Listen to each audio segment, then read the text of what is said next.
Sem dúvida nenhuma, o enfoque entre a relação da humanidade consigo mesma, bem como dela com o mistério divino, nos ocupou em demasia quando procurávamos uma luz, certo, para nos iluminar nos textos bíblicos, iluminar nossas escolhas, nossos caminhos, nossas trilhas.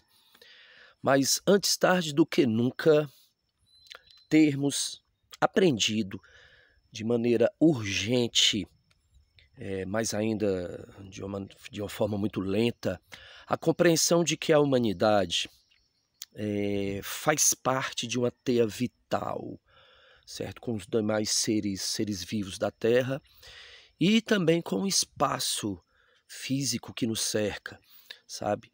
Tudo isso forma uma teia, beleza? Onde a gente vive, onde a gente mora, vivendo com a gente.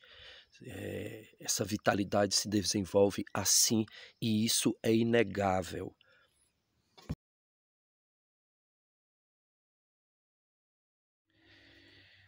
Falamos urgente porque toda essa teia está ameaçada de morte. E a criação toda geme, pessoal, geme e sofre as dores de parto pela conversão da humanidade a essa compreensão.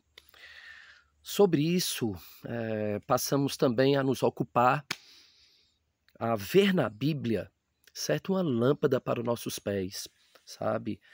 Na Bíblia a gente encontra todo um campo interpretativo a dar significado e a exigir de nós uma interpretação em direção à ideia, sabe, do cuidado que devemos ter com a natureza, o cuidado que a gente tem com a pessoa que a gente quer bem.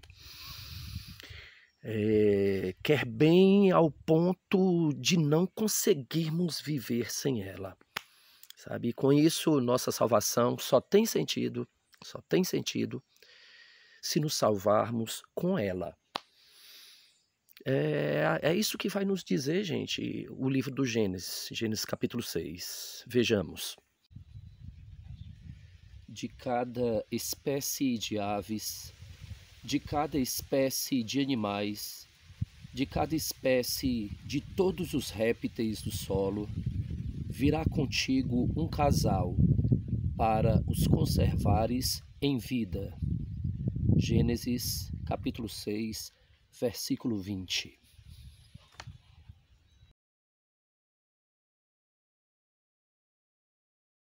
A hospitalidade vai emergir no texto bíblico como oposto à dominação.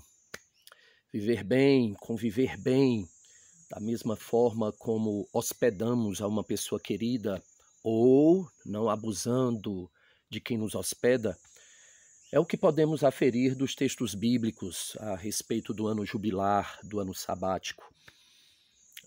Pois esses textos nos mostram o respeito ao ciclo da natureza, sabe, que nos hospeda. Não devemos nós abusar do tempo da natureza, do seu tempo de descanso, do seu tempo de regeneração. E é isso que a gente vai ver, gente, no livro de Levítico, tá bom? Vamos escutar. Durante 6 anos semearás o teu campo, durante 6 anos podarás a tua vinha e recolherás os produtos dela. Mas no 7º ano a terra terá seu repouso sabático, um sábado para Javé. Não semearás o teu campo e não podarás a tua vinha, não ceifarás as tuas espigas, será para a terra um ano de repouso.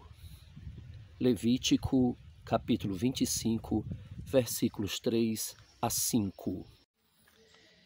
Essa relação com a natureza é tão sagrada que se estende para o relacionamento humano.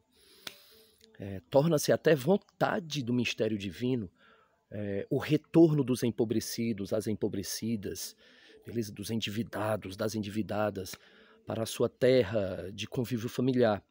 para a sua natureza, para o seu território, sabe? Que foi usada um dia como pagamento de dívidas, sabe? Mas que agora, beleza, com o ano jubilar, um ano sabático, deve se tornar posse de novo dos seus legítimos donos.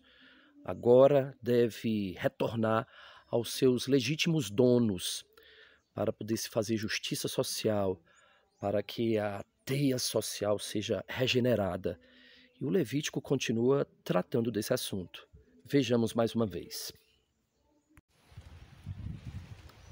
Declarareis santo o 50º ano e proclamareis a libertação de todos os moradores da terra. Será para vós um jubileu. Cada um de vós retornará ao seu patrimônio, e cada um de vós retornará ao seu clã. Levítico, capítulo 25, versículo 10.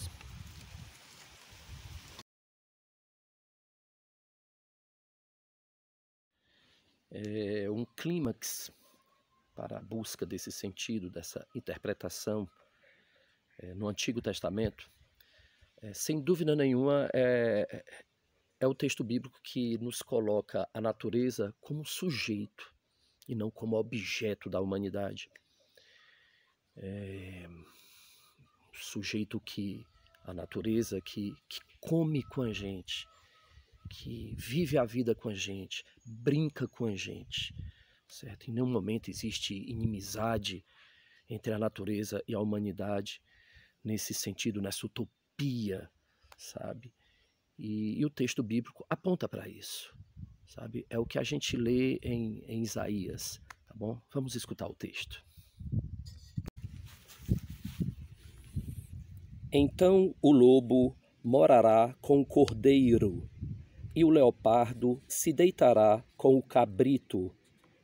O bezerro, o leãozinho e o gordo novilho andarão juntos, e um menino pequeno os guiará. A vaca e o urso pastarão juntos, juntas se deitarão as suas crias. O leão se alimentará de forragem como o boi. A criança de peito poderá brincar junto à cova da áspide. A criança pequena porá a mão na cova da víbora. Ninguém fará o mal, nem destruição nenhuma em todo o meu santo monte, porque a terra ficará cheia do conhecimento de Yahvé, como as águas enchem o mar. Isaías, capítulo 11, versículo 6 ao 9.